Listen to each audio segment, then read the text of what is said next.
Claire Curran. Thank you, Mr. Speaker.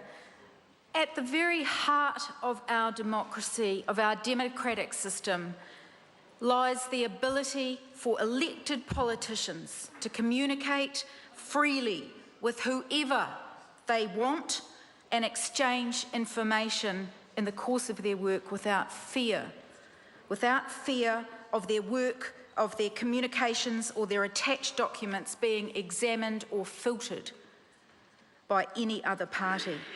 And if that is threatened, Mr. Speaker, then our ability to represent is compromised. And I'd like to say to Jonathan Coleman, I'd like to ask Jonathan Coleman, how is sticking up for democracy not relevant to the people of New Zealand? I've got two valid and very vital questions to ask. Is New Zealand becoming more corrupt? Is the national government allowing and enabling New Zealand to become more corrupt and less transparent? The answers to both those questions is sadly yes. And that's just not my opinion. There's a raft of evidence. There's slippage. In January, New Zealand slipped from 2 to 4 on the Transparency International Corruption Perception Index after being at the very top for 8 years. There's lip service. There's the Open Government Partnership amongst 69 countries that we signed up to, which sounds good, but we haven't been fulfilling our requirements. And in March, we got a letter from the partnership saying that we had acted contrary to the process. There's stonewalling. There's delays to responding to OIA requests. And this has got so bad that the Ombudsman did an inquiry. The result was a slap on the hand, but at least the new Ombudsman has said that he will institute league tables. This is the kind of response we are getting to Official Information Act requests: black pieces of paper and no actual information. There's gagging of whistleblowers. The system that protects whistleblowers is out of date and ineffectual. It's weak. Our law is weak. And government pursues whistleblowers instead of actually addressing the problems of waste and unlawful behaviours that they expose. There's turning a blind eye. The Michael Woodhouse immigration scam is a classic example of that. There's deliberate and misleading U-turns. Bill English, who used false figures to veto the paid parental leave, is another example. There's so many examples of creeping corruption by this government that the next Transparency Index result will inevitably see us slip further.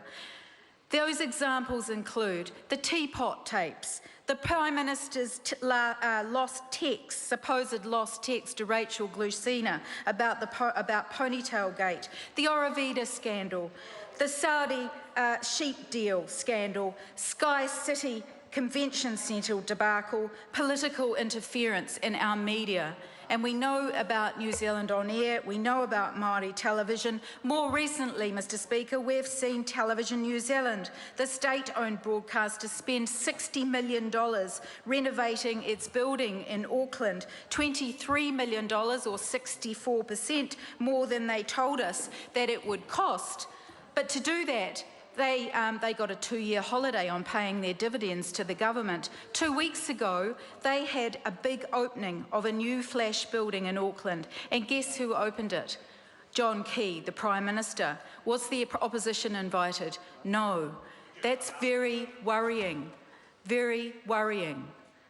and a very worrying sign. Meanwhile, our public broadcasting funding for our public broadcasting, Radio New Zealand, has been frozen for the last year. Our only independent non-commercial media has not been given any more money. The media environment is shrinking with the collapse of the traditional business models, and our news media, the number of news media outlets is shrinking. That is a real worry for our democracy. The culture in Cabinet has more in common with a hedge fund boardroom than a public office accountable to the public interest. The upshot, Mr. Speaker, is that this is not an honest government. This is not a government of transparency and integrity. Integrity is precious, whether you're an individual, an organisation or a country. It's something we should value. Unfortunately, ours is going down the drain and our democracy is eroding. Dr. Palmji.